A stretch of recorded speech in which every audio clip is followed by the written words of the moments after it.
Hello, everyone, and thank you for tuning into this episode of Reporter's Notebook. Today, I am joined by Miss Emily. Hi, Emily. How are you? I'm great. How are you? I'm great, and I'm super excited to talk about the topic of our Reporter's Notebook, which is our podcast that we co-host called What the Politics.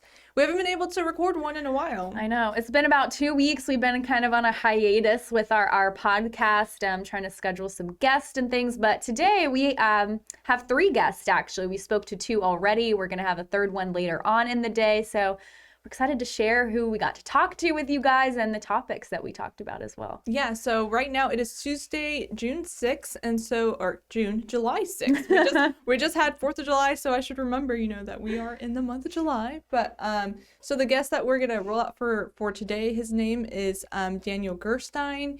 He has a very interesting background. Emily, you can go into that a little bit more, but the topic was COVID-19 pandemic and just kind of the response on a global level from all these nation states and from organizations like the World Health Organization. Just very, very interesting topic. But Emily, if you want to give some more background about who our guest was, and then we'll get into what we talked about, because it was pretty interesting. It was really interesting, yeah. So our guest was Daniel Gerstein. He is a senior political analyst for the RAND Corporation. It's one of the oldest think tanks in the country, which is really amazing.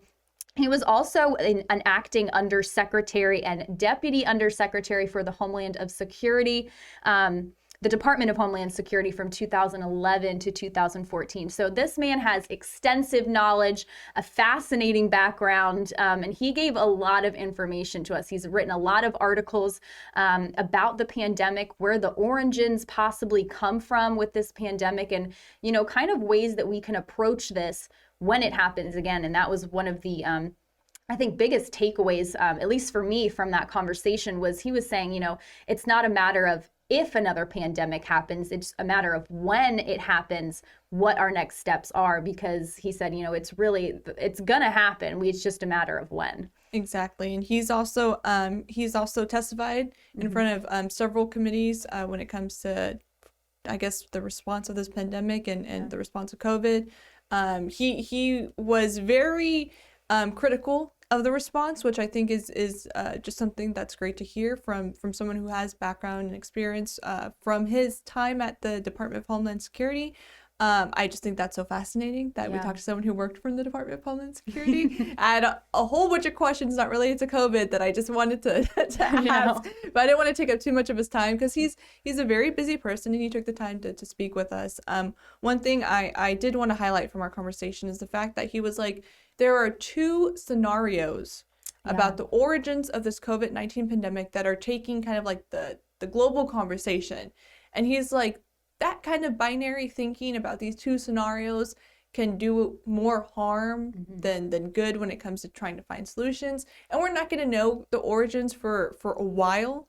And so he was like, it's that kind of binary thinking that we need to get out of and explore more issues so that we can create more solutions for the future. And he was very more eloquent at sharing that message, of course, because he's an expert. Emily, I don't know if there was, we also talked about the bioweapons treaty, which is something that that fascinates me so much. Just the concept of the bioweapons treaty, I think, is so interesting. Exactly, yeah. And we're not going to get into too much of the concept about that, but our guest wrote a book. He authored a book, and it was called like the most important treaty that you've never heard of, or that was his working title of the book, or something like that, which was really interesting. I don't know if there was anything else that you wanted to highlight, Emily, from this conversation that you think the viewer would find fascinating. Yeah, I think it was really interesting. He kind of mentioned the point about, when this global pandemic happened, countries were kind of fighting with each other, fighting for that protective gear, fighting for resources and equipment that we all needed. So I think a really big takeaway from that is, when another pandemic happens, being prepared globally throughout every country and making sure that everyone has the supplies necessary, and that it doesn't become like a fight between countries of who can have what, who can get what to protect their own people. And it needs to be kind of more of a global work in progress to kind of make sure that when that does happen, that as a world that we're prepared for, and not just each country individually. Mm-hmm. Exactly. And I think that's something when it comes to the critiques that have been rolled out by government organizations and people, experts, you know, in the medical field in terms of critiquing the World Health Organization and their investigations and what they've kind of also been able to report. We talked about those critiques, and kind of explored why those critiques exist, and also explored maybe why the World Health Organization would be under certain, not restrictions, but why they would be limited in their investigations and stuff like that. So very fascinating conversation, very interesting conversation. You can listen at WNCT.com in the podcast network tab.